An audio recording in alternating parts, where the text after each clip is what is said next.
Welcome to VNT. Please subscribe and hit the bell icon for more breaking updates. In early 2025, China stunned the world by abruptly halting all purchases of American oil. This wasn't just a trade tweak, it was a seismic shift, sending shockwaves through global energy markets.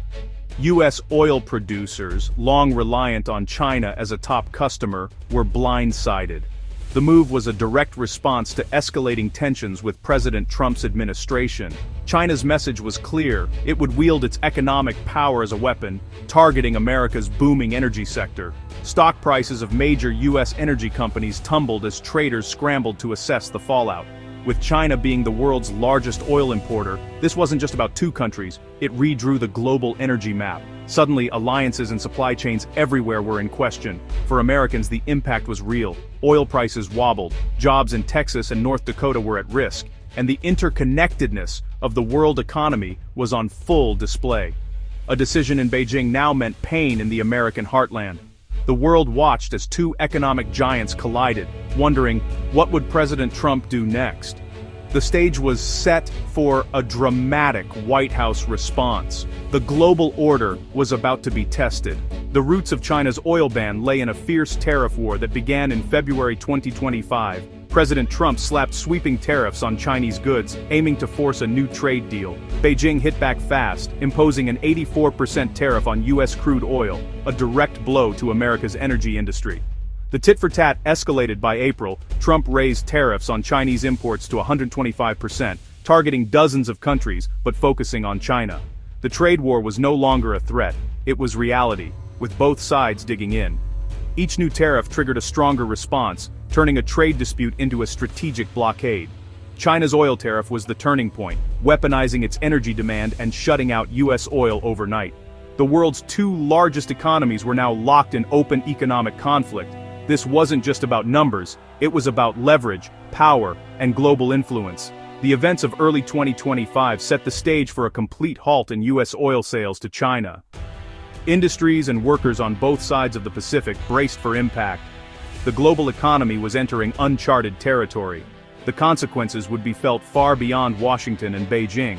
The math was simple: China's 84% tariff made U.S. oil far too expensive. Chinese refineries could buy cheaper oil from Saudi Arabia or Russia, so American crude was out. The tariff was a wall, blocking U.S. oil from the world's biggest market. Before the trade war, U.S. oil was gaining ground in China, a win-win for both economies. But overnight, that partnership vanished. For Chinese companies, the choice was clear: avoid U.S. oil or lose money. The government's message was unmistakable: cut ties with American suppliers. This wasn't just economics, it was Beijing flexing its control, using tariffs as a tool of power. The U.S. had tried to hurt Chinese manufacturing with tariffs. China struck back at America's energy boom. U.S. oil, once a rising export, became untouchable in China. American tankers were forced to seek new, uncertain markets. The Great Wall of Tariffs had changed the rules of global trade. The energy landscape would never be the same.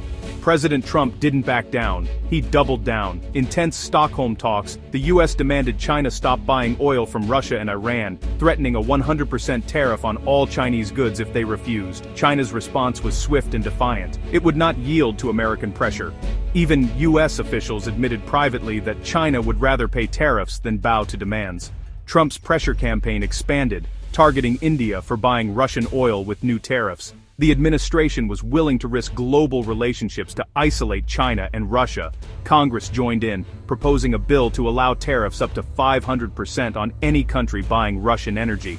The message was clear: the U.S. would use every tool, tariffs, diplomacy, legislation, to force the world to choose sides. But China stood firm, defending its sovereignty and energy security. The standoff grew riskier, with global supply chains and alliances under threat. Trump's aggressive strategy created friction across Asia and beyond. The world watched as the U.S. and China pushed each other to the brink. The stakes had never been higher. The outcome would shape the future of global power. China didn't panic. It pivoted. Cut off from US oil, it turned to Russia and Iran, buying millions of barrels at a discount. China became Iran's main customer and Russia's second largest, strengthening ties with America's rivals. To skirt US sanctions, China used a dark fleet of tankers, turning off transponders and disguising oil origins. Ship-to-ship transfers in remote waters kept the oil flowing, outsmarting American restrictions. Meanwhile, Saudi Arabia slashed prices to win more Chinese business, intensifying competition. China diversified its suppliers, ensuring its economy wouldn't be held hostage by US policy. This new Silk Road for oil gave China leverage and lower costs. By building a resilient energy network, China gained the upper hand in negotiations. While Trump sought a big deal, China quietly secured its interests. The global oil market was being reshaped in real time. China's strategy was a masterclass in economic maneuvering.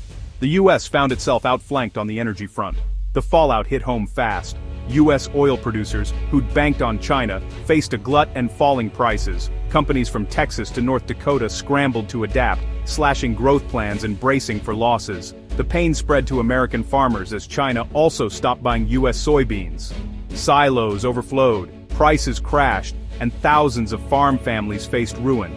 The trade war, meant to protect American industries, was hurting energy and agriculture most. Rural economies suffered as farmers cut spending, rippling through local businesses and manufacturers. The Trump administration faced mounting pressure from its own supporters in key states. The economic distress added urgency to negotiations, but also hardened positions. For many, backing down now would mean all the pain was for nothing. The squeeze on oil and farm workers became both a reason to end the trade war and a reason to win it. The political bind was real, and the stakes kept rising. Across America, anxiety grew as a breakthrough seemed ever more distant. As the trade war dragged on, experts worldwide weighed in. Many doubted Trump would impose a 100% tariff on all Chinese goods, warning it could trigger a global recession. They saw the threat as high-stakes bluffing, not a real policy. Others noted China's position of strength. By securing alternative oil sources, it reduced its vulnerability. Beijing could afford to wait, playing the long game while Trump faced electoral pressure. The conflict forced other nations to pick sides, disrupting alliances and creating new fault lines. India, for example, was punished for buying Russian oil, caught in the crossfire. The aggressive use of tariffs and sanctions threatened the global trading system itself. The US-China standoff was about more than oil or soybeans. It was a battle for economic and technological supremacy. The outcome would define the future global order, US-led, or multipolar with China as a dominant power. As of late 2025, the game was still on, with both sides wielding powerful weapons. The world watched, hoping for peace but bracing for a drawn-out conflict. The consequences would echo for decades to come.